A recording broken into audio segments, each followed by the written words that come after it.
400 años de silencio. Ningún profeta, ninguna visión, ninguna palabra venida del cielo. El pueblo de Israel vivía bajo el peso de Roma, aplastado por impuestos, humillaciones y por la espera de un Mesías que parecía nunca llegar. Pero fue exactamente en ese tiempo de oscuridad que una voz se levantó nuevamente. Y no fue cualquier voz. El relato que vamos a explorar hoy fue escrito por alguien improbable, alguien despreciado, un recaudador de impuestos llamado Mateo. Él recibió la misión de registrar el mayor anuncio de la historia. El rey finalmente había llegado. El Evangelio de Mateo no es solo un libro antiguo, es la llave que conecta toda la narrativa de la Biblia en un solo punto, y el mensaje que trae puede transformar la forma en que miras tu vida ahora. El escenario en el que Mateo escribe era de tensión y desesperanza. El pueblo judío, aún fiel a las antiguas promesas, aguardaba a un libertador. Desde Abraham, pasando por Moisés y David, la expectativa de un rey que traería paz y justicia permanecía. Pero al mirar alrededor, todo parecía lo contrario. El Imperio Romano dominaba Palestina con mano de hierro, y cualquier revuelta era sofocada con violencia. Había hambre, miseria y sed de justicia. Y fue en ese momento que Mateo decide mostrar que el silencio de 4 siglos no fue abandono, sino preparación. Que cada promesa hecha, cada profecía anunciada, encontraría su cumplimiento en Jesús. Mateo comienza con algo que muchos lectores apresurados ignoran, una genealogía. Para muchos es solo una lista de nombres. Pero en realidad esa genealogía es una declaración poderosa. Jesús es descendiente de Abraham, el padre de la fe, aquel que recibió la promesa de que su descendencia bendeciría a todas las naciones. También es descendiente de David, el rey escogido por Dios, a quien se le prometió un trono eterno. Pero Mateo no se detiene ahí. Él se asegura de incluir nombres inesperados en esta línea. Tamar, una mujer marcada por la injusticia. Rahab, una prostituta canánea. Ruth, una extranjera moabita. Betsabé, recordada por un escándalo con David. ¿Por qué Mateo sacó a la luz historias que podrían haber sido fácilmente olvidadas? Porque el reino que estaba llegando no era para los perfectos, sino para los improbables. Dios estaba mostrando que su plan no se limita a héroes impecables, sino que Él escribe su historia a través de vidas marcadas por dolor, pecado y redención. Es una genealogía de gracia, un anuncio de que Jesús vino para todos, judíos y gentiles, hombres y mujeres, santos y pecadores. Y así, desde el inicio, Mateo nos da la primera gran revelación. El Mesías esperado no solo carga con una línea real, Él también lleva en sí la gracia de Dios derramada sobre todas las naciones. El silencio de 400 años estaba a punto de romperse. El escenario estaba preparado. El rey estaba en camino, y nada podría detener el cumplimiento de esa promesa. En aquel tiempo de tinieblas y silencio, un acontecimiento extraordinario cambió la historia. Un ángel apareció a un simple carpintero llamado José. Él estaba a punto de abandonar a María, su prometida, porque ella había quedado embarazada antes del matrimonio. Pero aquella noche, en un sueño, el ángel trajo un mensaje que resuena hasta hoy. No temas, José, porque lo que ha sido engendrado en María proviene del Espíritu Santo. Ella dará a luz un hijo, y lo llamarás Jesús, porque él salvará a su pueblo de sus pecados. Y así, en una pequeña aldea de Belén, lejos de los palacios de reyes y de las fortalezas de Roma, nació aquel que cambiaría el destino de la humanidad. No había lujo ni celebración grandiosa, solo un establo sencillo, con animales, paja y silencio. Pero el cielo no podía permanecer callado ante ese nacimiento. Una estrella brilló en Oriente y guió a sabios de tierras lejanas hasta aquel lugar. Ellos no eran judíos, no conocían la ley, pero fueron atraídos por la promesa. Llevaron oro, incienso y mirra, regalos que revelaban quién era realmente aquel niño. Rey, Dios y sacrificio. Mientras tanto, el nacimiento de Jesús provocaba miedo en los poderosos. Herodes, el rey que gobernaba con manos crueles, al oír que había nacido un nuevo rey de los judíos, sintió su corona amenazada. Y dominado por el odio, ordenó una masacre terrible. La muerte de todos los niños en Belén menores de 2 años. Un acto de sangre que manchó la historia, pero que también cumplió las antiguas profecías. La venida del verdadero rey ya estaba sacudiendo los tronos humanos. José, advertido en un sueño, huyó con María y el pequeño Jesús a Egipto. Y aquí comprendemos algo profundo. Desde los primeros días, la vida de Jesús ya reflejaba la trayectoria del propio pueblo de Israel. Así como los hebreos fueron liberados de Egipto, ahora el Hijo de Dios entraba y saldría de aquella tierra, mostrando que Él era el cumplimiento perfecto de la historia de su pueblo. Cuando regresaron ya no había silencio. Un nuevo profeta había surgido en el desierto. Juan el Bautista, vestido con piel de camello y alimentándose de miel silvestre, gritaba con voz firme: Arrepiéntanse porque el reino de los cielos está cerca. Multitudes salían de las ciudades y acudían al Jordán para escucharlo. Su bautismo era una señal de arrepentimiento, de preparación para algo mayor. Y fue en ese escenario que Jesús apareció. El Hijo de Dios, sin pecado alguno, entró en las aguas del bautismo. Juan se resistió diciendo que no era digno ni de atar sus sandalias. Pero Jesús respondió: déjalo así por ahora, porque conviene que cumplamos toda justicia. Y en ese instante, cuando Jesús salió de las aguas, el cielo que había estado en silencio por siglos se abrió.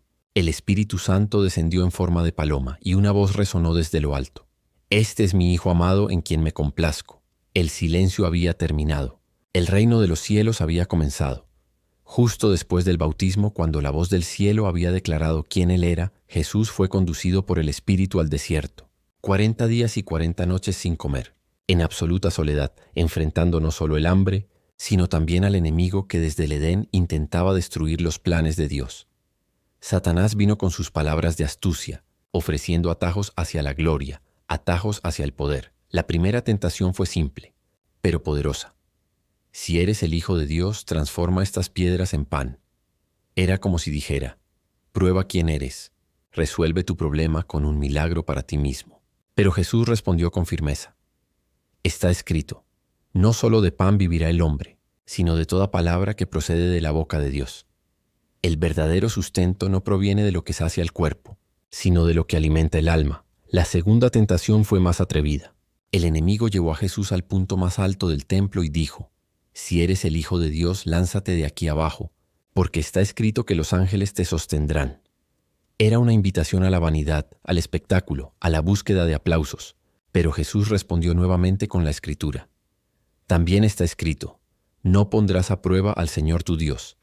El reino no se construiría sobre milagros para impresionar, sino sobre la obediencia a la voluntad del Padre. La tercera tentación fue la más directa.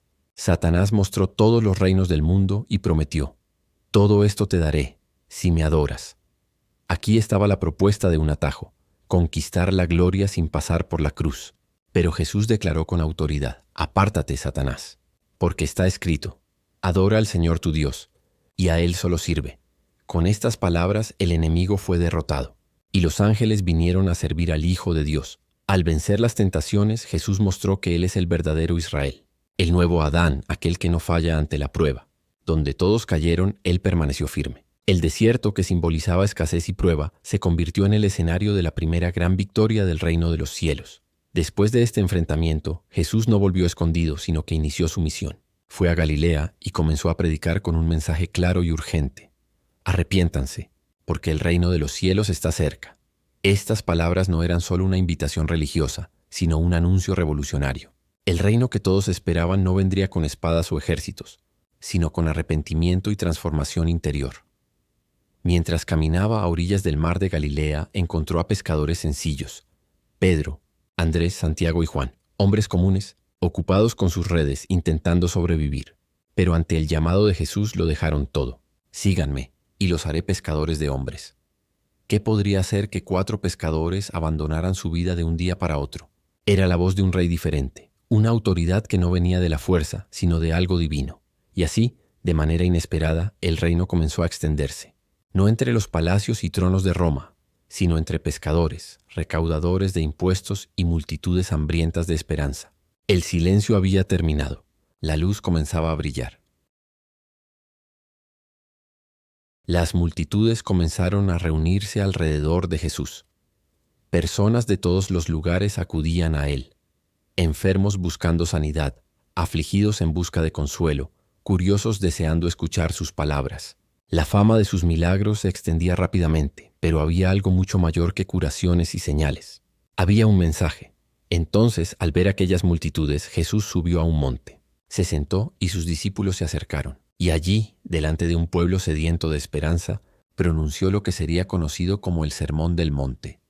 No fue solo un discurso, sino la revelación de la esencia del reino de los cielos, la nueva ley que iría mucho más allá de las tradiciones religiosas.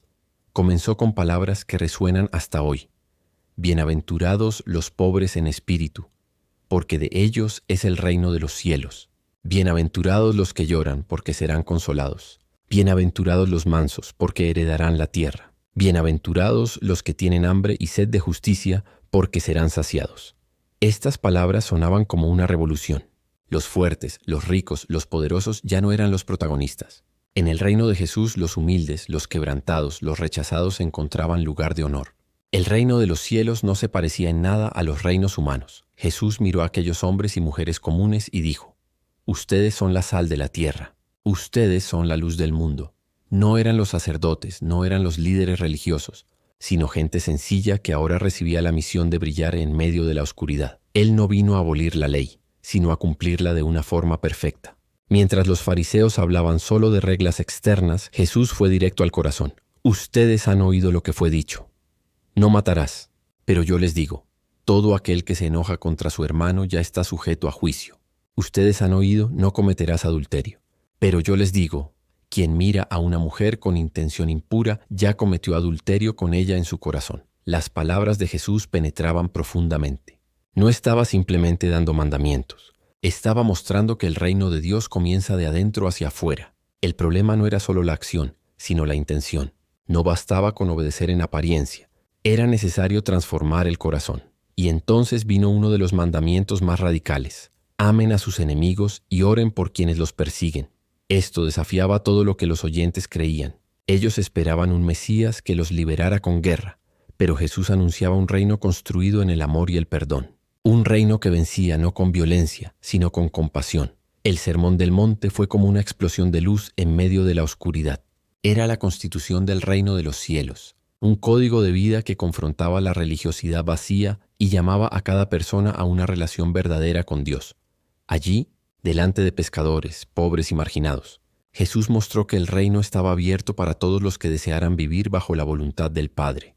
Y así, con palabras que cortaban como espada y sanaban como bálsamo, Jesús dejaba claro: el reino de los cielos no era algo distante, era una realidad que ya había comenzado y estaba delante de ellos.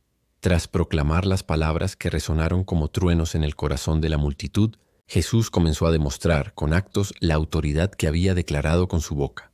No hablaba solo como un maestro, sino como alguien que tenía el poder de transformar la realidad a su alrededor. Y así comenzaron los milagros que mostraban que el reino de los cielos no era teoría, sino una fuerza viva y presente. Un leproso, cubierto de llagas, se acercó a él. En aquel tiempo, la lepra no era solo una enfermedad física, también era una sentencia social. Lepra significaba aislamiento, rechazo, vergüenza. Nadie podía tocarlos. Pero aquel hombre se atrevió a acercarse y dijo: «Señor, si quieres puedes limpiarme». Jesús, sin dudar, extendió la mano y lo tocó. «Quiero, queda limpio». Inmediatamente la lepra desapareció. No fue solo una curación física, sino la restauración de toda una vida que había sido excluida. Después, un centurión romano se presentó. Un extranjero, un opresor, alguien visto como enemigo por los judíos. Pero este hombre tenía fe. Dijo que su siervo estaba enfermo y pidió que Jesús lo sanara. Jesús se ofreció a ir a su casa, pero el centurión respondió: «Señor, no soy digno de que entres en mi casa. Di solamente una palabra y mi siervo será sanado». Admirado, Jesús declaró que no había encontrado fe igual ni siquiera en Israel. Y a la distancia, con solo una palabra, el siervo fue sanado.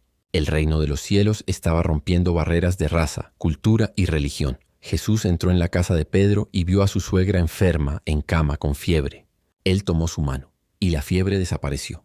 Enseguida ella se levantó y comenzó a servirles. Simple, natural, como si la vida hubiera vuelto a fluir. Y esa misma noche le llevaron a todos los enfermos y endemoniados de la ciudad.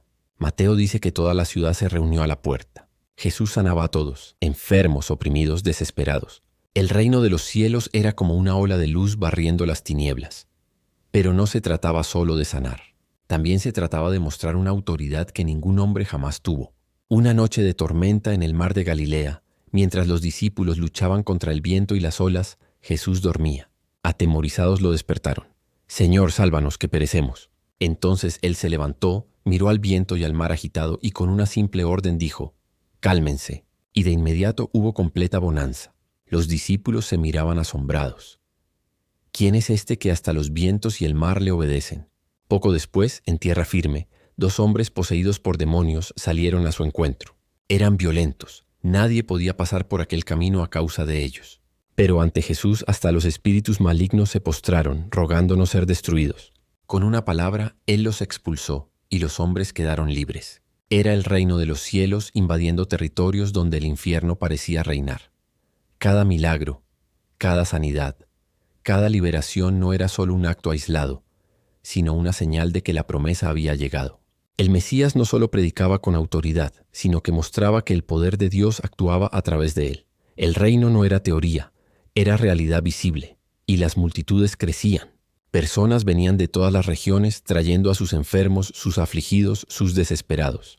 El pueblo no solo escuchaba a un maestro, sino que experimentaba el toque de un rey que llevaba compasión en cada gesto.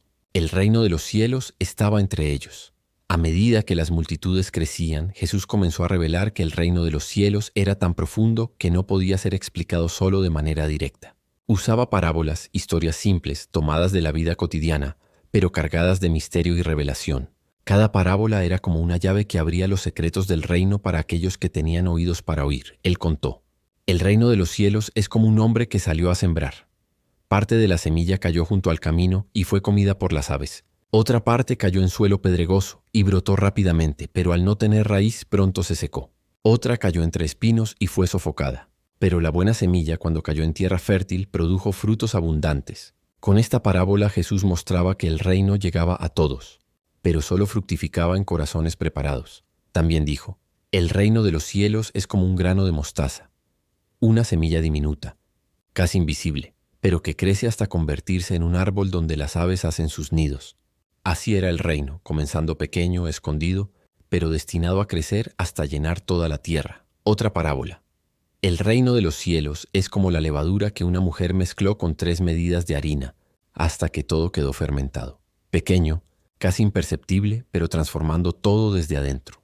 Esa era la fuerza invisible del reino, silenciosa, pero irresistible. Y aún dijo: el reino de los cielos es como un tesoro escondido en un campo. Cuando un hombre lo encuentra, lleno de alegría, va y vende todo lo que tiene para comprar aquel campo. El reino es tan valioso que nada puede compararse con él. Vale toda la vida, vale cualquier renuncia. Las parábolas no eran solo historias bonitas, eran invitaciones. Desafiaban a cada oyente a preguntarse: ¿cuál es mi suelo?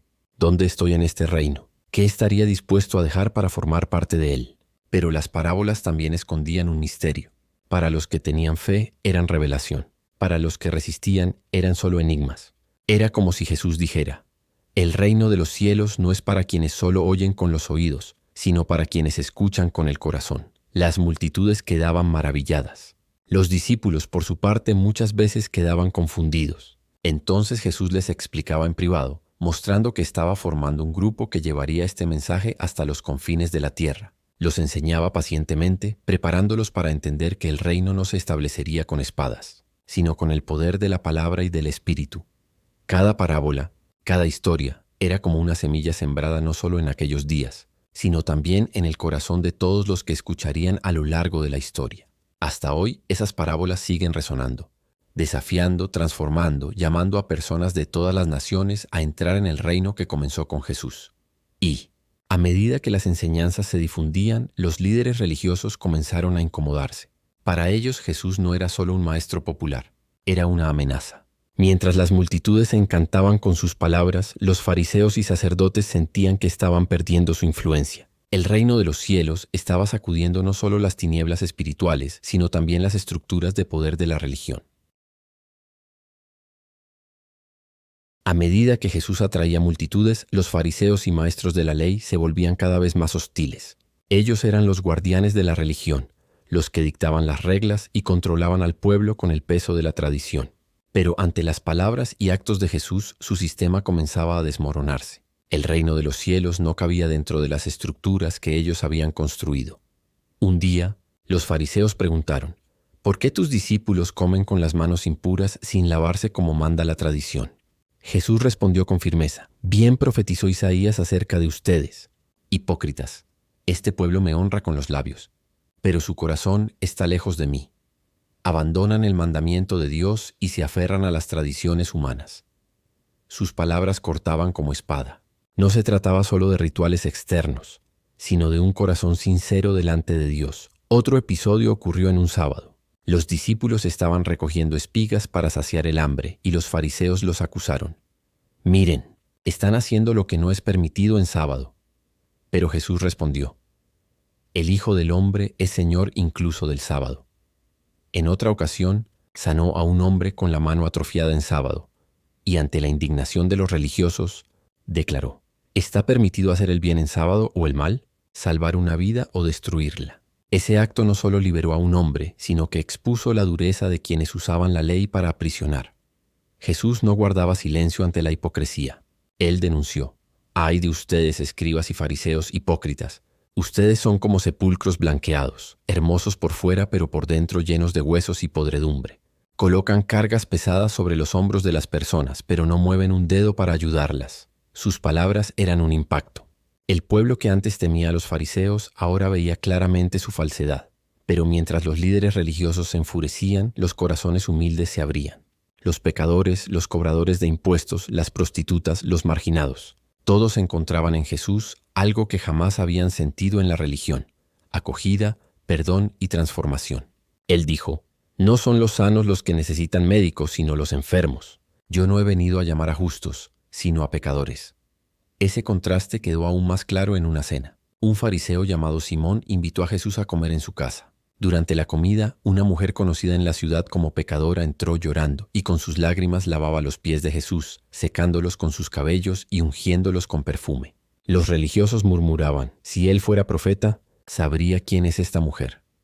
Pero Jesús declaró: sus muchos pecados le son perdonados, porque ha amado mucho, y la despidió en paz. Mientras la religión excluía, Jesús incluía. Mientras la religión condenaba, Él ofrecía perdón. Mientras la religión imponía cargas, Él decía: «Vengan a mí todos los que están cansados y agobiados, y yo les daré descanso». Esas palabras sonaron como alivio para un pueblo que vivía preso de reglas y tradiciones sin vida. El reino de los cielos se estaba volviendo cada vez más claro. No estaba hecho de templos de piedra o de reglas frías, sino de corazones transformados por el amor del Rey.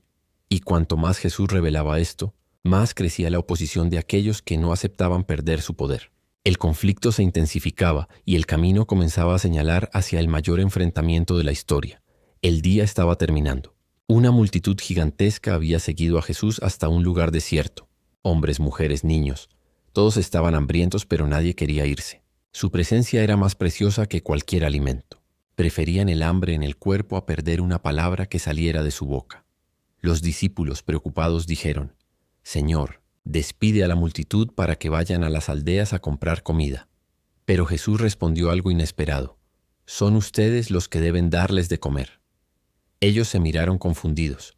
¿Cómo alimentar a miles de personas sin recursos? Todo lo que tenían eran 5 panes y 2 peces traídos por un muchacho. Poco, casi nada ante tanta necesidad, pero Jesús pidió que se lo trajeran. Mandó que la multitud se sentara sobre la hierba, tomó los panes y los peces, levantó los ojos al cielo y dio gracias. Luego comenzó a partir y entregar a los discípulos. Y algo sobrenatural sucedió. Cuanto más repartían, más había. Las canastas no se vaciaban. Lo poco se volvía suficiente. El milagro se multiplicaba en las manos de Jesús. Ese día 5,000 hombres, además de mujeres y niños, comieron hasta quedar satisfechos. Y aún sobraron 12 canastas llenas. Era como si el mismo cielo hubiera preparado la mesa en el desierto. El pueblo, maravillado, quiso proclamarlo rey por la fuerza, pero Jesús se apartó. Él no había venido para gobernar con poder humano, sino para revelar un reino mucho mayor. El milagro de los panes no era solo acerca de saciar el hambre, era una señal. Mostraba que Jesús es el verdadero pan de vida, el único que puede saciar no solo el estómago, sino el alma. Él mismo diría más tarde: «Yo soy el pan vivo que descendió del cielo. Si alguien come de este pan, vivirá para siempre». Esa noche los discípulos cruzaron el mar, pero una tormenta los sorprendió. El viento era fuerte, las olas amenazaban la barca. Entonces, en medio de la oscuridad, vieron una figura caminando sobre las aguas. Asustados pensaron que era un fantasma. Pero la voz de Jesús resonó: «Ánimo, soy yo, no tengan miedo». Pedro, atrevido, respondió: «Señor, si eres tú, mándame ir hacia ti sobre las aguas». Jesús dijo: «Ven». Y Pedro, por un instante, caminó sobre las aguas hasta que el miedo lo hizo hundirse. Pero Jesús extendió la mano y lo salvó. Cuando entraron en la barca, el viento cesó.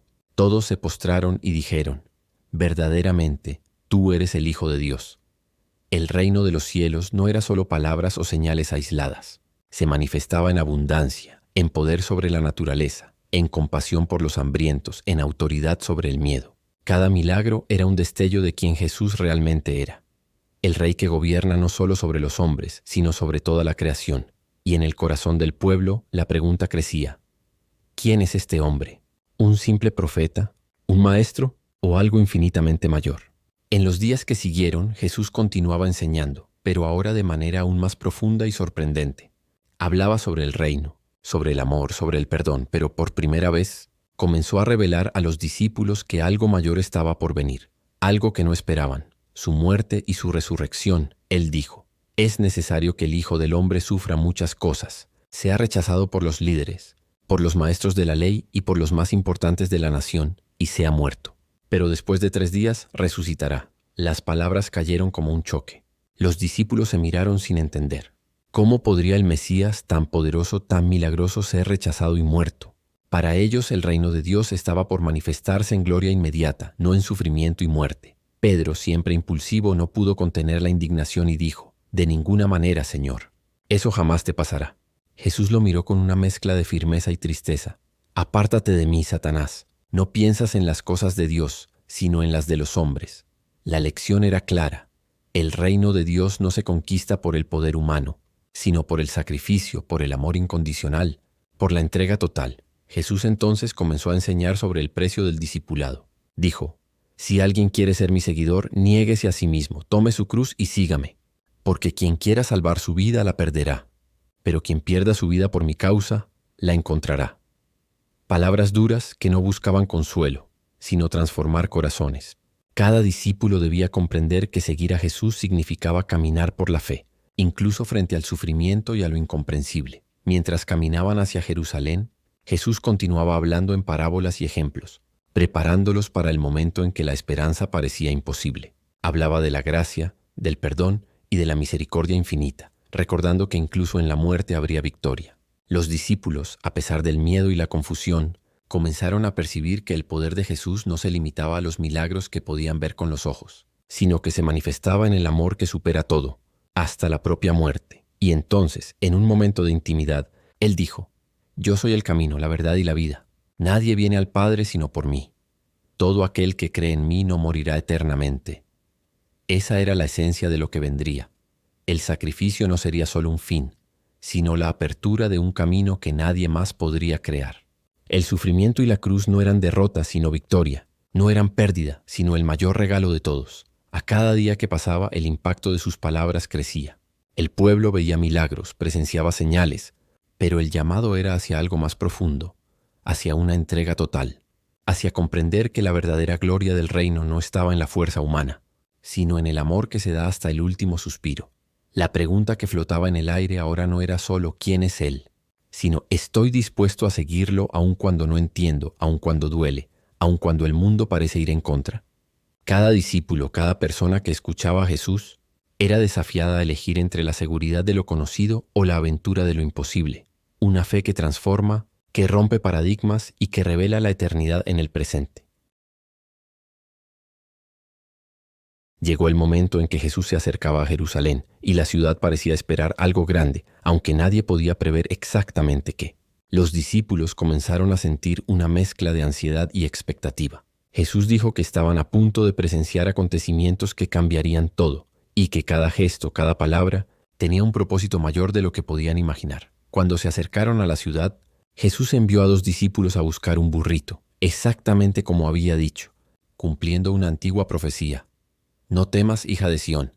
He aquí que tu rey viene a ti, humilde, montado en un burrito. La gente comenzó a percibir que algo diferente estaba ocurriendo. Multitudes se reunieron y pronto el pueblo comenzó a extender mantos y ramas por el camino, cantando y gritando: «¡Hosana! Bendito el que viene en nombre del Señor». Era un momento de gloria, de triunfo aparente, que hizo incluso suspirar de esperanza a los discípulos. Pero Jesús sabía que esa aclamación era solo el preludio de lo que vendría. Entró en la ciudad con humildad, sin armas, sin ejército, sin lucha. Su fuerza no estaba en dominar por el poder, sino en transformar por el amor. Cada paso suyo era un símbolo de entrega total y cada mirada una promesa de redención. Para quienes veían solo el espectáculo parecía victoria. Para quienes comprendían el corazón del Maestro, era el inicio de un camino que llevaría a la cruz. En los días siguientes, Jesús enseñaba en las calles, en el templo, desafiando a líderes y maestros de la ley. Sus palabras eran afiladas, pero llenas de amor. Denunciaba injusticias, explicaba el verdadero significado de la fe y mostraba que el reino de Dios no se construye con poder humano, sino con entrega y misericordia. Cada palabra encendía en sus seguidores una mezcla de esperanza y aprensión, porque todo parecía al mismo tiempo glorioso y aterrador. Y entonces vino la traición. Judas, uno de los 12, se acercó con un beso, señalando a los guardias a quién arrestar. Jesús no huyó. Sabía que ese momento llegaría y que cada detalle de la pasión debía cumplirse. Cuando fue llevado, los discípulos quedaron paralizados entre miedo, incredulidad y tristeza. El maestro que sanaba ciegos, calmaba tempestades, multiplicaba panes y cambiaba vidas estaba ahora en manos de quienes planeaban su muerte. En el Getsemaní, Jesús se arrodilló, orando con una intensidad que mezclaba humanidad y divinidad. Padre, si es posible, aparta de mí este cáliz. No obstante, no se haga mi voluntad, sino la tuya. El sudor caía como gotas de sangre y la angustia era palpable. Sus discípulos, exhaustos y confundidos, no lograban comprender la magnitud del momento.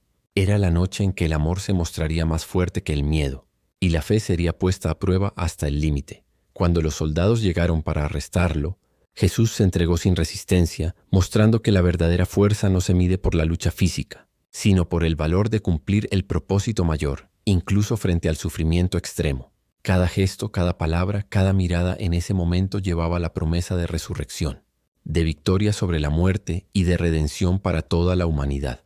La narrativa ahora avanza hacia el clímax, el juicio injusto, la crucifixión y finalmente la resurrección.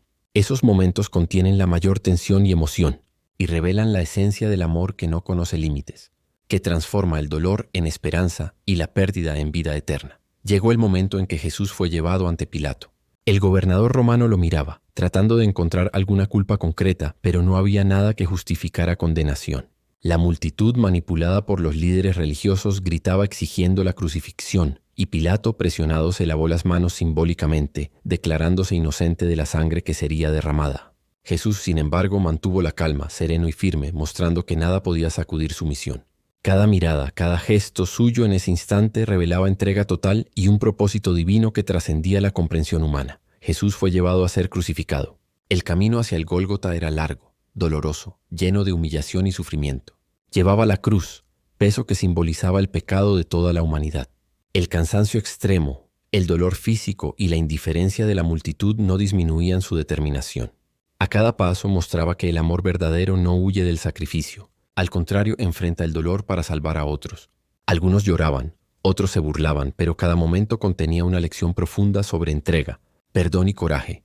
Al llegar al Gólgota, los soldados crucificaron a Jesús. El sonido de los martillos, el crujir de la madera, cada grito de dolor humano, resonaba por el lugar. Pero incluso en la cruz, Jesús miraba al cielo, entregando su vida con palabras que transforman corazones. Padre, perdónalos, porque no saben lo que hacen. Cada palabra era un rayo de luz en medio de la oscuridad, mostrando que el perdón verdadero surge incluso en los momentos de mayor injusticia. Mientras Jesús pendía en la cruz, la oscuridad cubrió la tierra, como si la propia creación compartiera el sufrimiento. El velo del templo se rasgó, señalando la apertura del camino entre Dios y los hombres, antes inaccesible. El grito final de Jesús, el último suspiro, representa el punto culminante del sacrificio, la entrega completa que cambia para siempre la historia de la humanidad. La muerte no fue derrota, sino el puente hacia algo mayor, la promesa de vida eterna y reconciliación con Dios. 3 días después, la piedra del sepulcro fue removida, y lo imposible ocurrió. Jesús resucitó. La tumba vacía dejó a los discípulos en shock, mezcla de miedo y alegría, pero pronto la esperanza se convirtió en certeza. Él se apareció a María Magdalena, a los discípulos, mostrando que la muerte no tiene la última palabra. Cada encuentro, cada prueba de la resurrección era un recordatorio de que el amor y la vida triunfan sobre el dolor y la muerte. Esta resurrección no fue solo un milagro físico, sino una transformación espiritual. Mostró que la entrega total, el perdón y el amor verdadero tienen el poder de cambiar el mundo. Cada persona que fue testigo, que creyó, recibió una promesa de renovación y de esperanza infinita.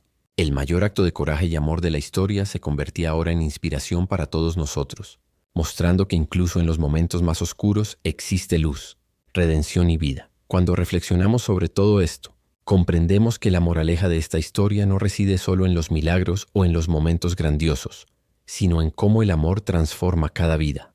El sufrimiento puede ser inevitable, pero la forma en que reaccionamos, con fe, coraje y perdón, define el camino hacia la verdadera libertad y felicidad. Esta historia nos invita a creer que siempre hay esperanza, siempre hay redención, y que cada acto de amor, por pequeño que sea, tiene el poder de cambiar el mundo. Después de la resurrección, Jesús comenzó a aparecer a sus discípulos en momentos inesperados. El miedo todavía los dominaba. El corazón les latía acelerado, pero su presencia traía una paz que superaba toda comprensión. Caminaba entre ellos, hablaba, comía con ellos, mostraba las marcas de su crucifixión y cada gesto era una prueba viva de que la muerte no podía detener el amor verdadero. Aquellos hombres, antes llenos de dudas y temor, empezaron a sentir la valentía y la fe crecer dentro de sí. Cada palabra de él llevaba autoridad, ternura y la promesa de una misión mayor. Jesús se apareció a 2 discípulos en el camino a Emaús. Ellos conversaban, desanimados, intentando entender los acontecimientos recientes. Jesús se acercó, pero no lo reconocieron de inmediato. Durante la caminata, él explicaba, con detalles de las Escrituras, cómo todas las cosas se estaban cumpliendo, y lentamente la comprensión comenzó a nacer en ellos. Cuando finalmente lo reconocieron, algo dentro de ellos estalló en alegría y emoción. El corazón, antes pesado, ahora latía con esperanza viva, con la certeza de que la promesa de Dios se cumpliría. Más tarde se apareció a los 11 reunidos. Estaban encerrados por miedo, pero Jesús entró diciendo: «La paz esté con vosotros». Este simple saludo disipó todo temor y duda. Mostró sus manos y su costado, recordando el sacrificio que había vencido a la muerte. La transformación era visible. Ojos que antes lloraban ahora brillaban con fe. Corazones que antes temblaban ahora ardían con propósito. Él no solo resucitó físicamente, sino que renovó el coraje de ellos para difundir el mensaje de amor y redención al mundo. En otro encuentro, Jesús preparó el momento más significativo para la misión de ellos, la Gran Comisión. Dijo: «Id por todo el mundo, predicad el Evangelio a toda criatura, bautizando en el nombre del Padre, del Hijo y del Espíritu Santo». Cada palabra llevaba autoridad y esperanza. No dejó dudas, la misión sería difícil, pero Él estaría con ellos hasta el fin. La fe, ahora renovada por la resurrección, transformó a hombres comunes en líderes valientes, capaces de inspirar y guiar multitudes. Antes de ascender, Jesús continuó mostrando señales y ofreciendo instrucciones detalladas. Hablaba sobre el Espíritu Santo, que traería poder, discernimiento y fuerza para cumplir la misión que Él entregaba. Cada encuentro estaba lleno de emoción, esperanza y un profundo sentido de responsabilidad. Aquellos discípulos, antes frágiles y confundidos, ahora se convertían en pilares de una fe viva, listos para transformar el mundo con el mensaje que habían visto y oído. Esta fase posterior a la resurrección nos enseña que los milagros no ocurren solo de manera espectacular, sino también en la transformación silenciosa de los corazones. Su presencia cambió la vida de esos hombres para siempre y a través de ellos inspiró a generaciones a creer en el poder del amor, del coraje y de la fe. La lección es clara. Cuando lo imposible sucede, la esperanza se convierte en realidad, y aun aquellos que dudan pueden encontrar fuerza, propósito y dirección. Después de los últimos encuentros, Jesús reunió a los discípulos en un monte de Galilea. El cielo parecía más claro ese día, pero había una sensación de expectativa en el aire, como si algo grandioso estuviera a punto de ocurrir. Habló con calma, pero cada palabra resonaba con autoridad divina, recordándoles todo lo que había sucedido y reforzando la promesa de que no estarían solos.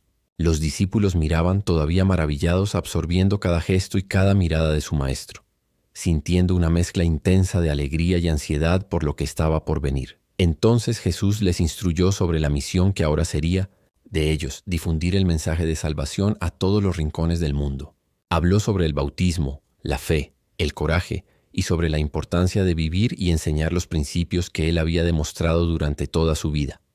Cada instrucción llevaba una promesa. Él estaría con ellos, no de forma visible, sino a través del Espíritu Santo, proporcionando poder, discernimiento y fuerza para enfrentar cualquier desafío. La emoción crecía y una energía invisible parecía llenar el espacio a su alrededor, algo que sentían pero que aún no comprendían completamente. Mientras hablaba, una luz intensa comenzó a surgir, y los discípulos se dieron cuenta de que algo extraordinario estaba a punto de suceder. Jesús empezó a elevarse ante ellos y cada segundo estaba cargado de emoción, una mezcla de asombro, reverencia y nostalgia anticipada. La visión de su maestro ascendiendo a los cielos los dejó sin palabras, pero también despertó una determinación interior, una certeza de que ahora llevaban la responsabilidad de continuar la obra que él había comenzado. El miedo y la duda fueron reemplazados por coraje y propósito. En el momento de la ascensión, una promesa final resonó en sus corazones. Él volvería, no como antes, limitado al cuerpo terrenal, sino de manera gloriosa, trayendo justicia y completando la redención que él había iniciado. Esta promesa no era solo de esperanza futura, era un llamado inmediato a la acción. Su misión ahora era urgente y clara: vivir de acuerdo con sus enseñanzas, predicar, sanar, consolar y guiar al mundo a través del ejemplo del amor y la fe. Cada discípulo sintió el peso de la responsabilidad, pero también la fuerza divina que los sostenía. Después de que Jesús desapareció en el cielo, aparecieron dos ángeles y dijeron: «Hombres de Galilea, ¿por qué miráis al cielo? Este, Jesús que ha sido llevado de vosotros al cielo, vendrá del mismo modo que lo habéis visto ir al cielo». Esta declaración reforzó no solo la esperanza, sino también la certeza de que no estaban solos. A partir de ese momento, los discípulos se convirtieron en los primeros portadores de un mensaje que atravesaría siglos y continentes. La presencia de Jesús ahora se manifestaría de manera más poderosa y universal, a través del Espíritu Santo, asegurando que cada palabra y acción tuviera un impacto eterno. Lo que esta historia nos enseña es profundo. Incluso ante la despedida, la ausencia física de alguien que amamos, hay una fuerza invisible que nos guía y transforma. El coraje nace del compromiso, y la esperanza se fortalece cuando reconocemos que nuestras acciones pueden resonar más allá del tiempo y del espacio. Cada discípulo dejó aquel monte con el corazón inflamado de fe, listo para enfrentar desafíos, superando miedos, dudas y obstáculos, sabiendo que no caminaban solos. Los días pasaron desde la ascensión de Jesús, y los discípulos permanecieron, reunidos esperando el cumplimiento de la promesa que Él les había hecho, el envío del Espíritu Santo. Las puertas estaban cerradas, no por miedo al mundo exterior, sino por reverencia y expectación. Cada oración, cada suspiro llevaba una mezcla de ansiedad y fe. Recordaban las palabras de Jesús, la promesa de poder y la certeza de que no estarían solos.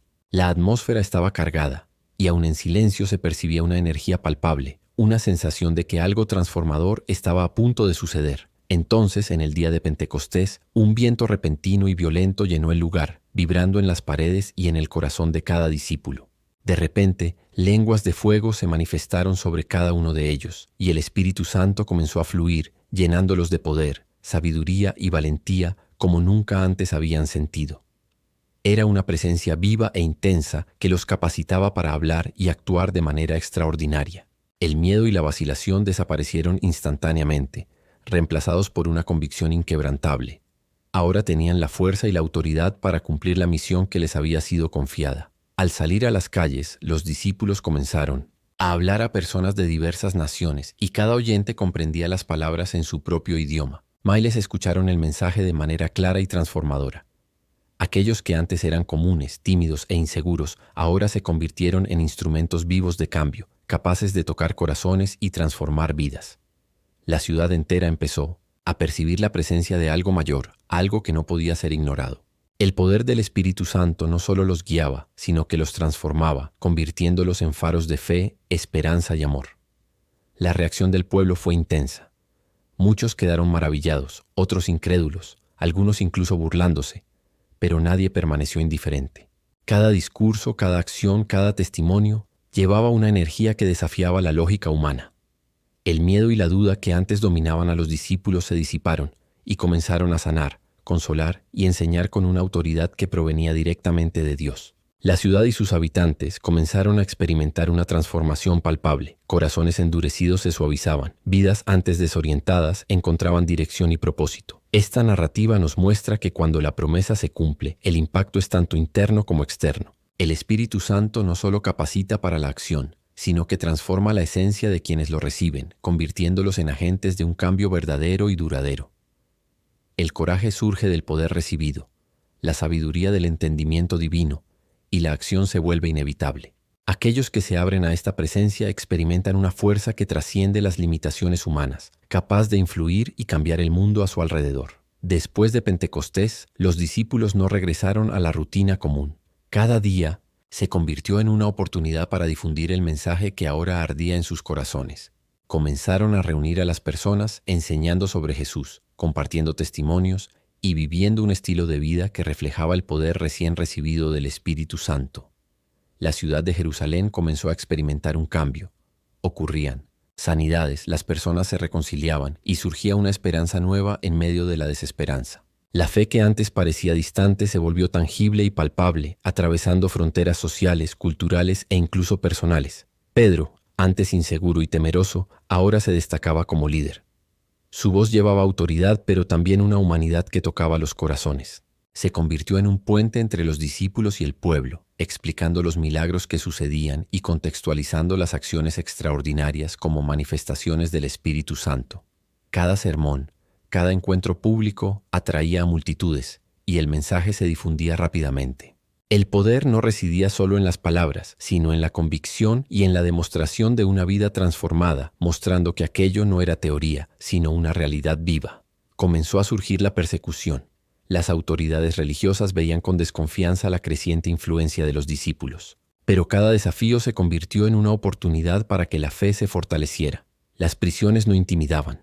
Al contrario, la valentía de los discípulos inspiraba a otros a unirse a la comunidad.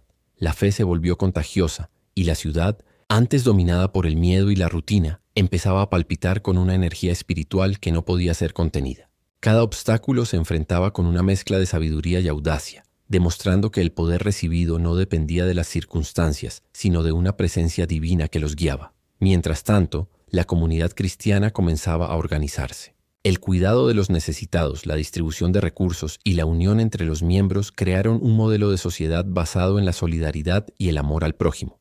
Cada acción, cada decisión reflejaba la misión original: transformar vidas y demostrar que la fe podía generar cambios concretos en el mundo real. El mensaje se difundía no solo con palabras, sino con el ejemplo, mostrando que la fe verdadera se manifiesta en acción y compasión. La expansión de la fe no se limitó a Jerusalén. Viajes, encuentros y testimonios llevaron el mensaje a otras regiones, alcanzando a personas de diferentes culturas y lenguas. Cada conversión generaba nuevas comunidades y cada comunidad fortalecía la fe colectiva. Los milagros continuaban ocurriendo, pero el mayor milagro era la transformación interna de las personas. Vidas antes dominadas por el miedo, la duda y el egoísmo ahora se llenaban de esperanza, valentía y propósito. Esta fuerza invisible, pero innegable, mostraba que la presencia divina podía superar fronteras humanas y culturales, tocando corazones y transformando sociedades. A medida que los discípulos avanzaban más allá de Jerusalén, cada ciudad se convertía en escenario de acontecimientos extraordinarios. En Samaria, por ejemplo, el mensaje no solo atraía a oyentes curiosos, sino que provocaba transformaciones profundas. Personas que antes vivían al margen de la sociedad encontraban dignidad, esperanza y propósito. El evangelio que predicaban no era solo palabra, sino vida demostrada en acción. Sanidades, reconciliaciones, actos de generosidad y valentía que desafiaban convenciones sociales. Cada gesto reverberaba como un eco que no podía ser ignorado, mostrando que la fe no era teórica, sino una fuerza práctica capaz de cambiar realidades. Pablo, aún llamado Saulo, entra en esta historia con una intensidad casi dramática. Inicialmente un perseguidor ferviente de la fe naciente, su trayectoria da un giro radical tras un encuentro directo con la presencia divina. En una experiencia arrebatadora, su vida se transforma en cuestión de momentos. El hombre que perseguía discípulos se convierte en el mayor propagador del mensaje, viajando por ciudades y provincias, enfrentando peligros inimaginables, prisiones y rechazos, pero manteniendo una valentía y convicción que desafían la lógica humana. La transformación de Pablo sirve como recordatorio de que ninguna historia está escrita de manera definitiva. La fe puede redefinir destinos, incluso los más improbables. En cada viaje, Pablo y sus compañeros enfrentan desafíos que podrían paralizar a cualquier persona común. Tormentas en el mar, hostilidad de líderes locales, rechazo de las comunidades, enfermedades y escasez. Aún así, la fuerza que los guía es mayor que cualquier obstáculo. Su perseverancia crea comunidades firmes y resilientes que no solo reciben el mensaje, sino que lo replican, formando una red de fe que se expande exponencialmente. Cada carta que Pablo escribe, cada instrucción que envía, no es solo doctrina, sino un aliento práctico para enfrentar crisis y mantener viva la esperanza incluso en medio de las dificultades más extremas. Los milagros continúan marcando esta trayectoria. Ciegos ven, enfermos son sanados, espíritus perturbados encuentran paz. Pero el verdadero milagro está en la transformación interior de las personas. Antes dominadas por el miedo, la duda y el egoísmo, ahora viven con propósito, compasión y valentía. Cada historia de conversión se convierte en testimonio vivo de que la fe no solo salva, sino que moldea el carácter y cambia la dinámica de comunidades enteras. La fe deja de ser una práctica aislada y se convierte en un movimiento contagioso que trasciende fronteras culturales, políticas y sociales. A lo largo de décadas, el mensaje se difunde de manera sorprendente, llegando a regiones lejanas del Imperio Romano, con comunidades surgiendo en ciudades antes desconocidas para los discípulos originales. La presencia de la fe transforma vidas de manera concreta. Los pobres reciben alimento, los enfermos reciben cuidado y los individuos marginados encuentran voz y dignidad. La expansión del cristianismo no es solo numérica, sino cualitativa, basada en acciones que demuestran que la fe tiene un poder real, visible e impactante. Esta historia nos muestra que cuando una convicción profunda se vive con valentía y amor, se propaga mucho más allá de lo imaginable, tocando corazones y alterando el curso de la historia. A medida que el mensaje se difundía, cada ciudad se convertía en un microcosmos de desafíos y descubrimientos. En Tesalónica, Pablo enfrenta una resistencia feroz. Los líderes de la ciudad ven en la fe naciente una amenaza al poder establecido. Multitudes se reúnen, los rumores se esparcen y comienzan las persecuciones. Aún así, el valor y la claridad del mensaje transforman parte de la población, y aún entre los adversarios surgen cuestionamientos, curiosidad y admiración silenciosa. Cada palabra, cada gesto está calculado para tocar no solo la mente, sino el corazón de las personas, mostrando que la fe verdadera no impone, sino que invita, despierta reflexión e insta a cambios profundos. Durante sus viajes, Pablo también enfrenta peligros mortales en el mar. Tormentas violentas y naufragios casi arrebatan la vida de los discípulos.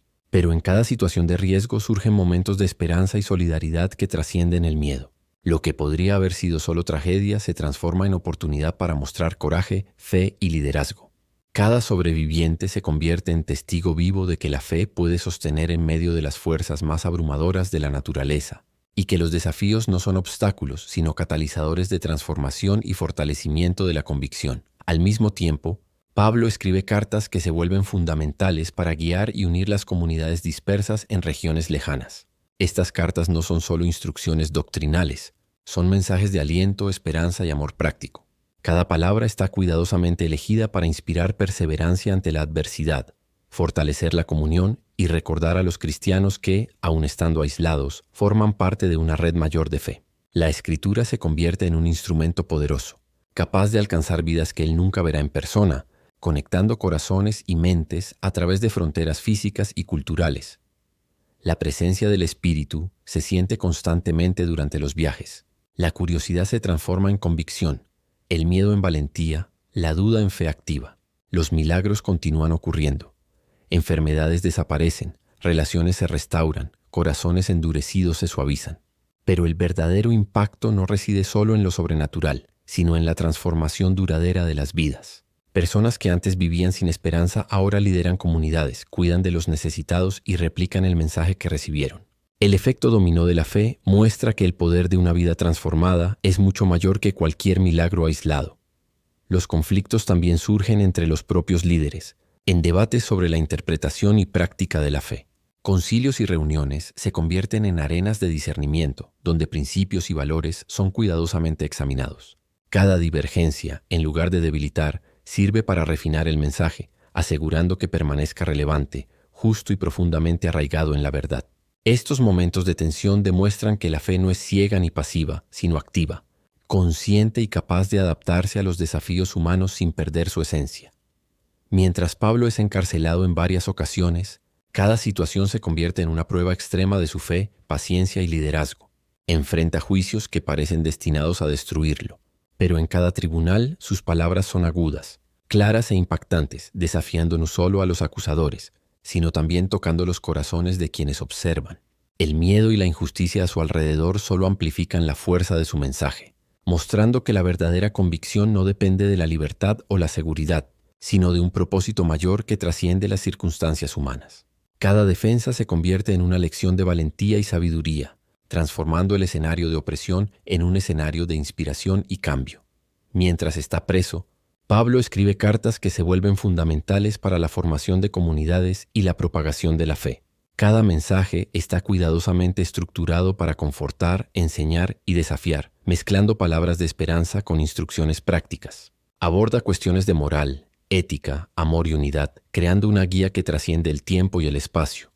Estas cartas, cargadas de emoción y autoridad espiritual, transforman a personas comunes en líderes conscientes, capaces de mantener la fe viva incluso cuando están separados de su mentor.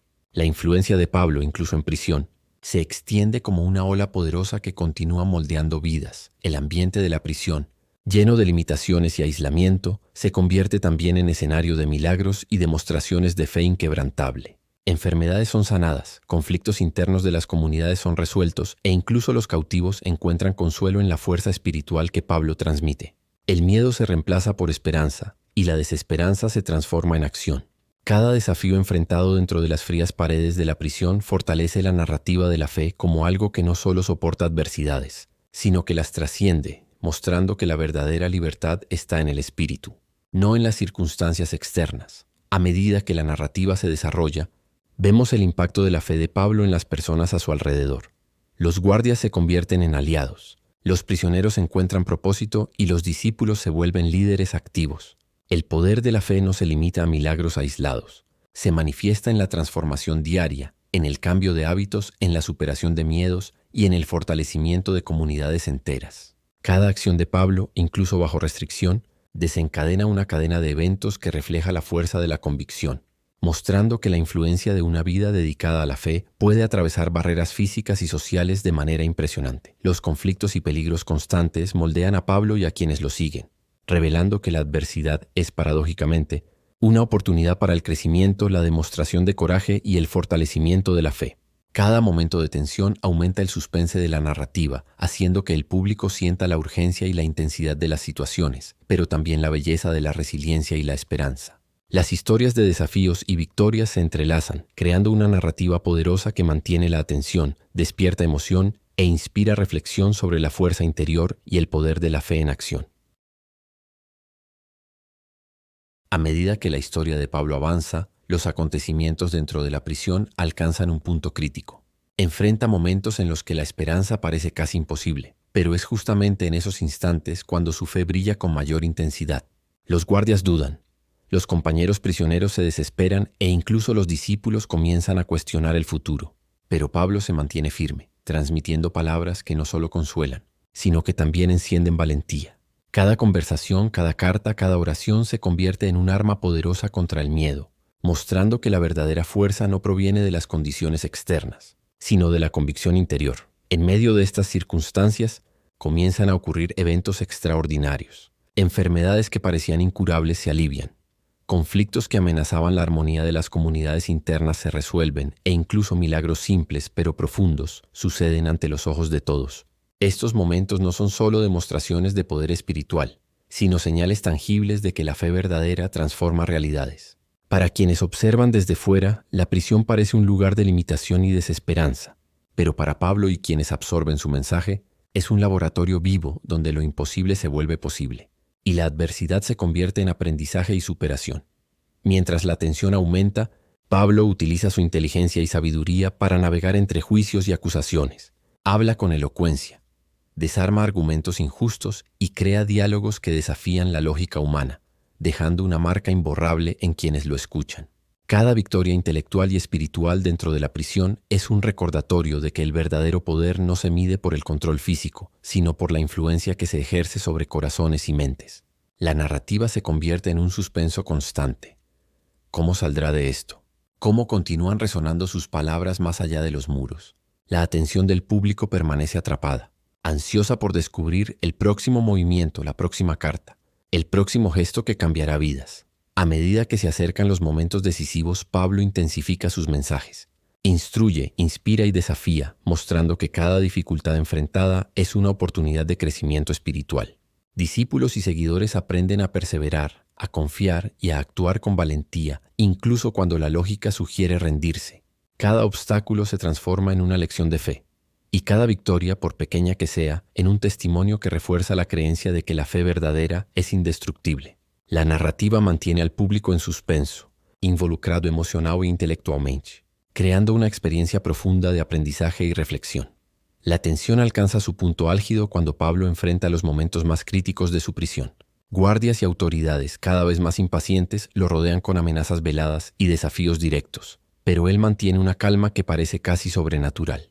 Cada palabra que sale de su boca está cargada de propósito, transformando conversaciones ordinarias en enseñanzas profundas. Recuerda a los demás que la verdadera libertad no depende de cadenas ni muros, sino de la fuerza interior, de la fe y de la capacidad de mantener la esperanza viva incluso en los momentos más oscuros. Mientras tanto, los discípulos y otros prisioneros comienzan a percibir cambios sutiles pero poderosos. Gestos inesperados de bondad, sanaciones emocionales y reconciliaciones que parecían imposibles comienzan a suceder. La presencia de Pablo dentro de las paredes de la prisión no es solo una resistencia contra la injusticia, sino un catalizador de transformación para todos a su alrededor.